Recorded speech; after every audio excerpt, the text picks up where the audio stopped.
with the governor's new directive. But before we do that, I actually want to have Tracy give some school nutrition updates that she's got. So, Tracy, are you unmuted?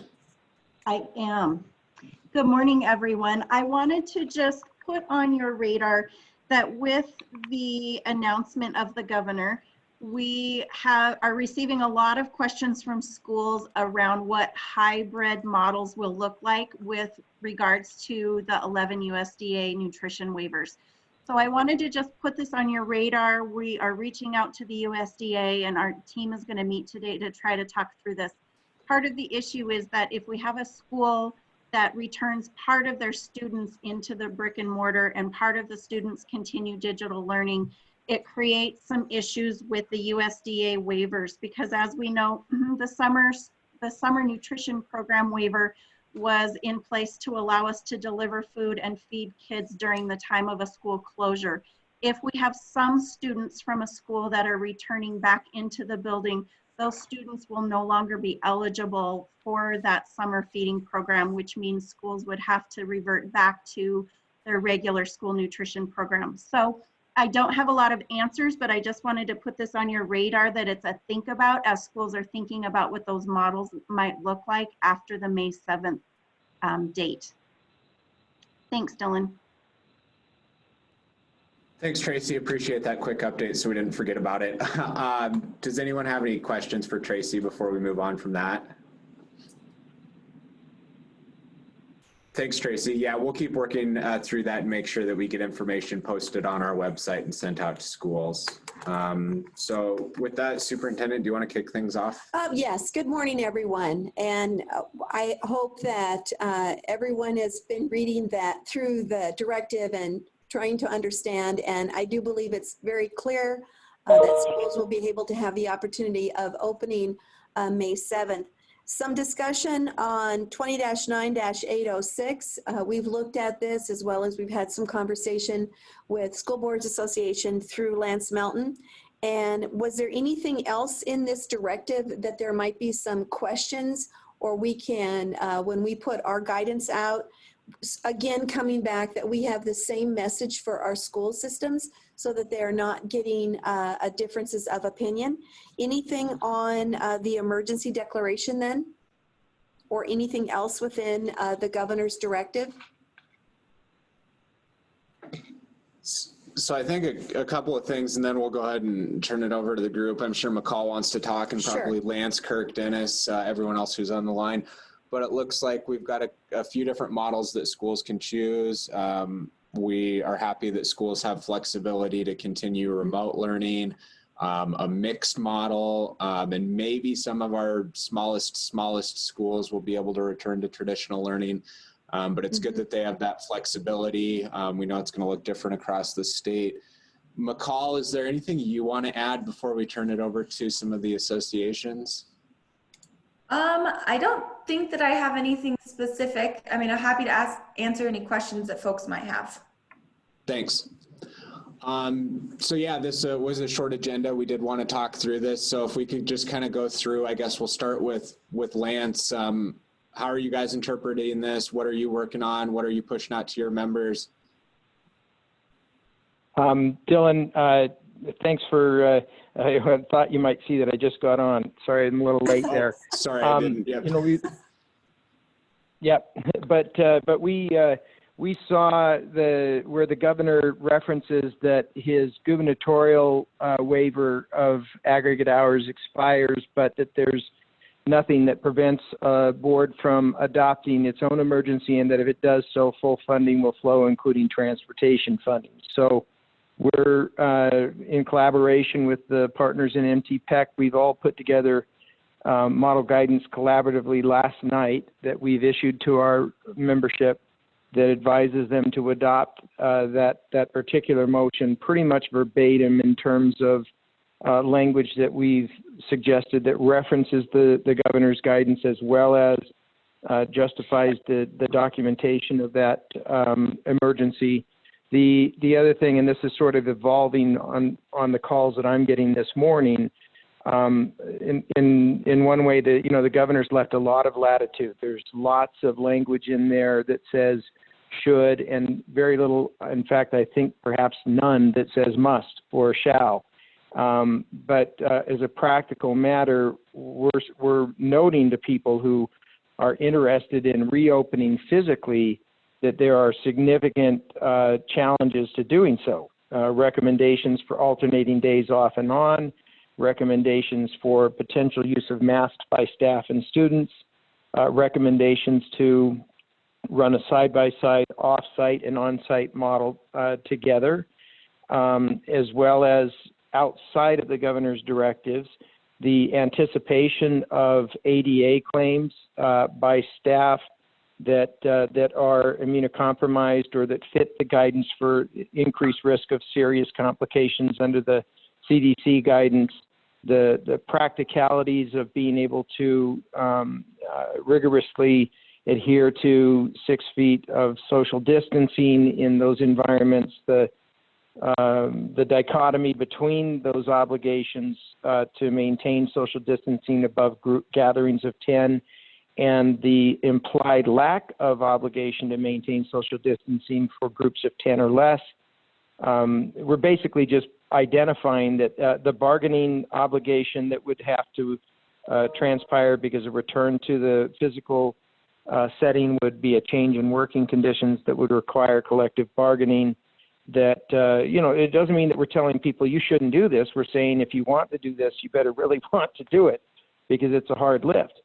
And it's probably a more gradual lift to continue with the off-site plan that you've already adopted, bolster it with the adoption of the declaration of local emergency to ensure continued full funding, and perhaps spend some time planning using the governor's guidelines on what you might be able to do in some sort of a hybrid graduation ceremony and preparing for the continued transitional education that could very well be part of our lives for the next school year. We've got a series of model policies that we've collaborated on together and are urging our members to adopt that give a little bit of a firmer definition to the concept of what it means to be instructed and or to learn in an off-site environment, has policies that align with the CDC guidance on disinfection.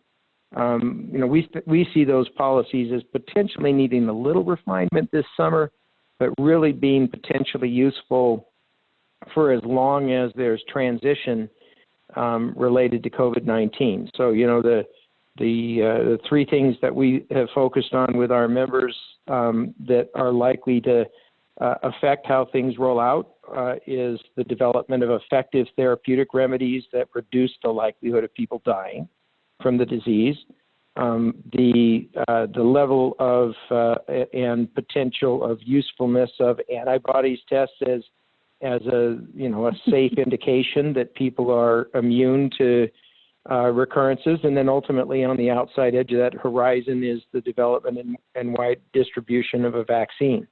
And we think that until any combination of those three things is in place, that there's going to be residual obligations or at least issues arising that are going to require schools to contemplate the degree to which they want to keep things flexible. So in short, we got model policies, about 12 of them with attached forms that we've collaborated on together through MTPEC. We've got model guidance, or rather guidance on to our members that is from MTPEC about a motion that needs to be adopted and decisions that need to be made regarding opening in person or remaining off-site. Thanks, Lance. Is that the document that we looked at yesterday afternoon, or do you have a different one? We formalized guidance last night. You have the model policies, and those remain as they were prepared when they were distributed to you yesterday. And the verbatim motion remains the same, but MTPEC has discussed this and come to our joint conclusion and issued a document to the members, and I believe that it's posted in a public site at mt-pec.org. And Emily, if you're on, can you confirm that for me? Yes, it is on mt-pec.org. You'll see it. It says new 4/22/20 MT Tech Guidance School. Okay, thank you. Thank you both. Appreciate that update. Dan Rask, do you want to jump in and give an update before you have to hop off?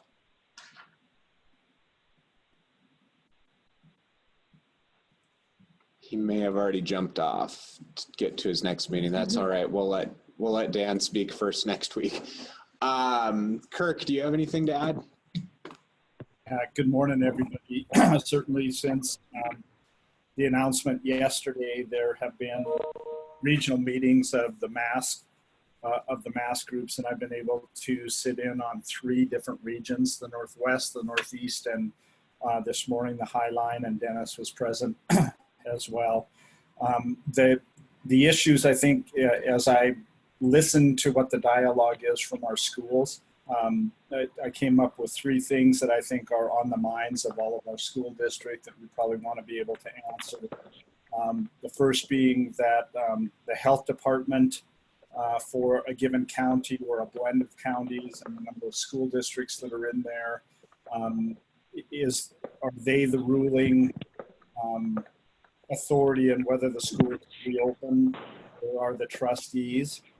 And then a side note to that would be the fact that if in a given county or a blend of counties where there's school districts that, like in a certain region, if part of the schools were to reopen and other schools remain, completely distance delivery, and then others are blended model, what implications does that have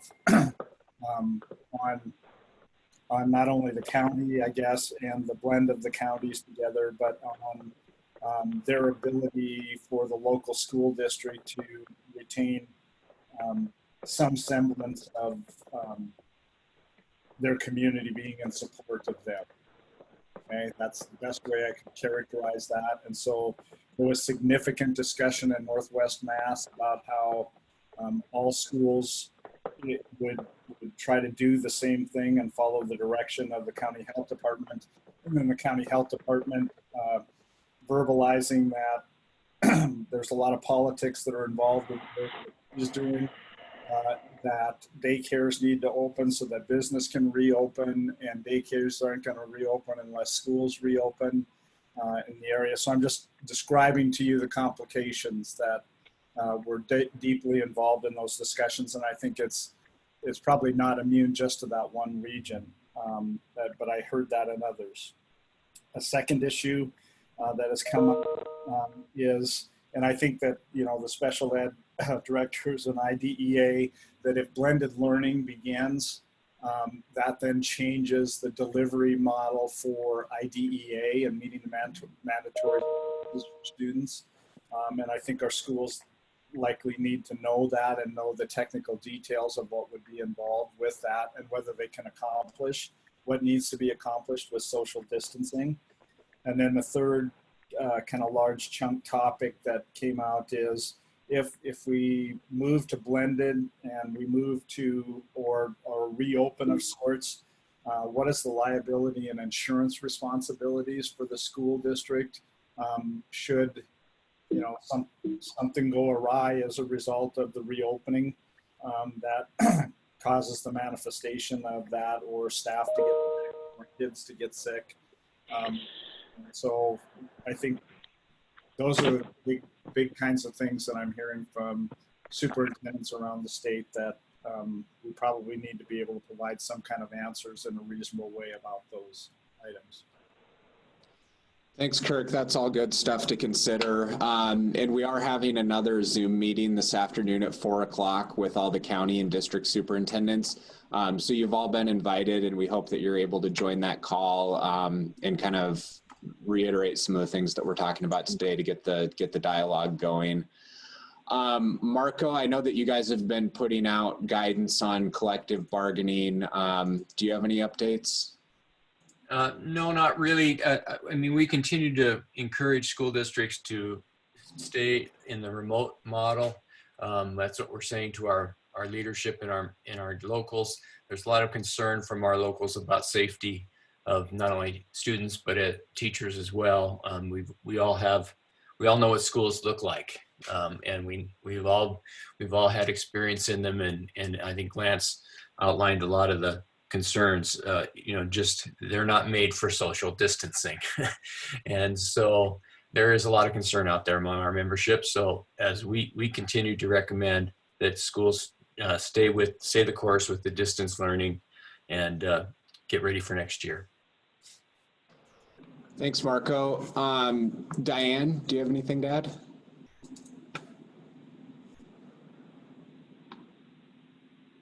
Thanks for the opportunity, Dylan. No, I don't have anything specific to add. I'm working with the MTPEC partners and actually looking to see how things play out more than giving direct advice right now. Okay, great. Denise?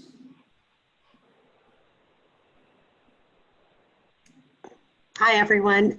Yeah, I'm kind of like Diane, just kind of monitoring things and working with the MTPEC partners. Thank you. Awesome. Thanks, Denise. And Dennis, what are you hearing from rural schools? Nothing that hasn't already been spoken to. The only thing I guess I'd have to add is encouraging school leaders, regardless of their size or their location, to be in contact with their county health officials and ensure that they're not heading in one direction and the school district may be contemplating going in another, just so that that difference in messaging wouldn't create any community tensions. Yeah, that's a really important point. Angela, I was going to turn it over to Angela too. Angela and I had a conversation yesterday just about some of the guidance that the university system's getting through their task force and some guidance they put out on the ACT and SAT requirements for admissions. Do you want to kind of just give a recap of that, Angela? Sure. You may have seen on the news yesterday and last night that the commissioner has asked Deputy Commissioner Brock Tessman to lead a task force around the reopening of the Montana University system come fall. And so that involves folks from all across the state. And I will keep each of you posted as those conversations materialize and evolve. They're just getting started. And then we have shared with your office, and now at this point, MREA and SAM, the guidance and FAQ document as it relates to our admissions changes. And really what you'll see in that document, and even the policy change that the Board of Regents made last week, is that we added admissions criteria. We didn't waive or do away with the SAT or ACT. We just added additional options by which students could be admitted. And we have sent that document, that FAQ that I just referenced, out to a couple of our partners, and you are free now to disseminate that widely. And we're going to work to get it out to the rest of the folks later this morning and this afternoon. Thanks, Angela. I posted that on our website this morning, and we'll send it out in our monthly summary next week to superintendents. That's great. And I want to thank you and folks from across the state for vetting that, helping us to vet that. We appreciate it. Yep. Pat, I know you're busy, so thanks for joining us. Do you have any legislative updates? Yeah, this is Pat. Thanks, Dylan. There's the Finance Committee Subcommittee on Education looking at special ed funding this afternoon. Next Monday, that LFC Mara study group is going to spend a little time on school funding and property taxes, just more sort of getting them up to speed, some information on that. And then the Ed Committee meets next Thursday and also the following Tuesday. All those meetings are posted on the Ledge website. I think that's it. Thank you. Yeah, thanks, Pat. Then before we just turn it over to questions and open discussion, Linda, how's the remote teaching going in Baker?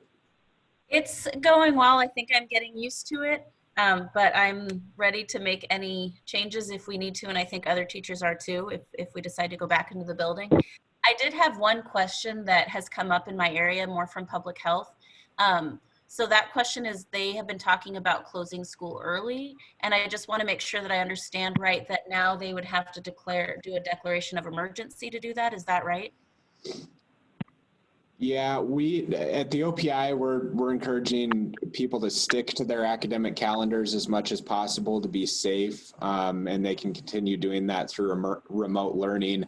But I don't know, Cheryl or Elsie or yeah, so just a couple things, and it's great to be on the call with you and look at this. So when we look at the statute, and it's been the source of hours of discussion at the OPI around 20-9-802, the declaration for the unforeseen emergency is clearly there, but then it goes on to talk about the I'm just up and moving. I'm still listening, but I'm up and moving. You know the kids are here. Well, Amber's gone. Oh, did she? Oh. Yeah, Okay. she was going. Christy, can you go ahead and mute everyone except Linda?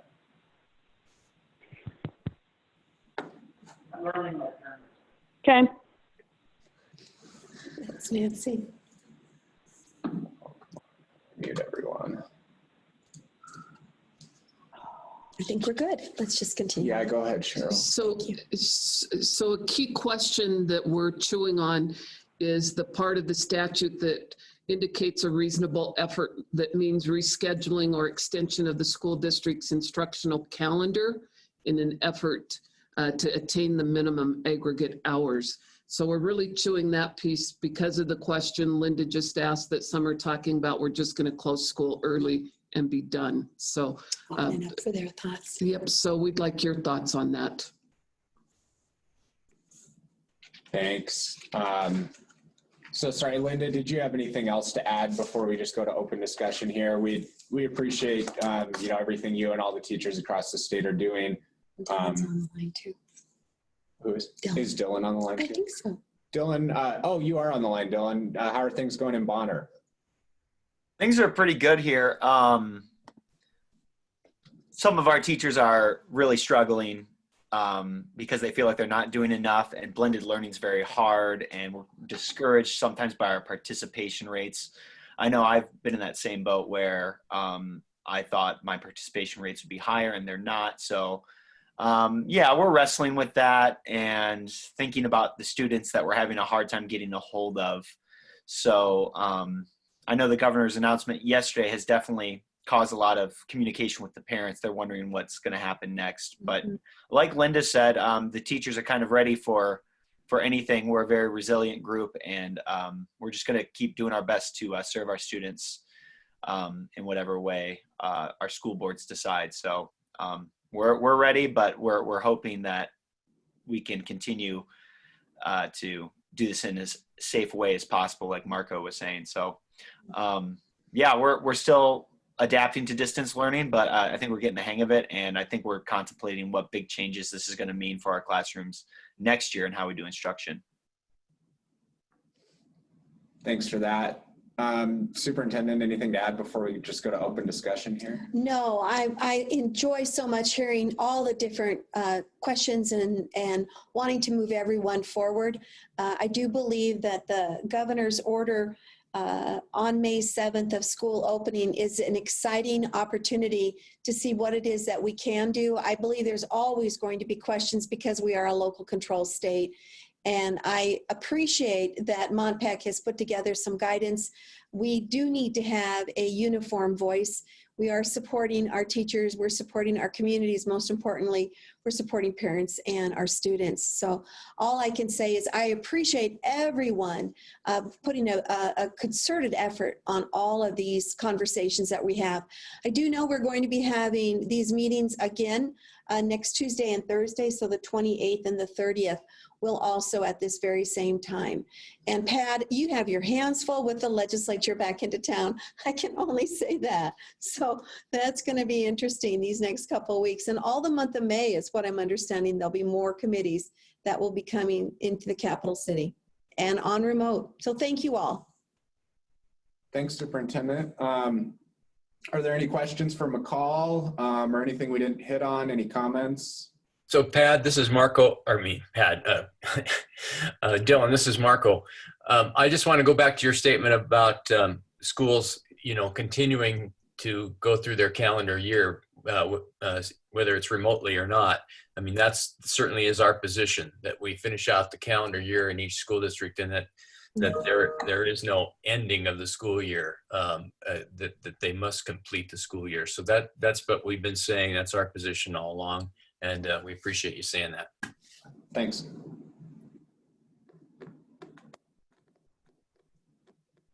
Anything else? I know that once this is all over, a few of us are already probably starting to think about what the fall semester is going to look like. So once we get a hold of the rest of this school year, we'll all have to start working on what fall semester is going to look like, because we know it'll still be a little bit different. Yes. Perfect.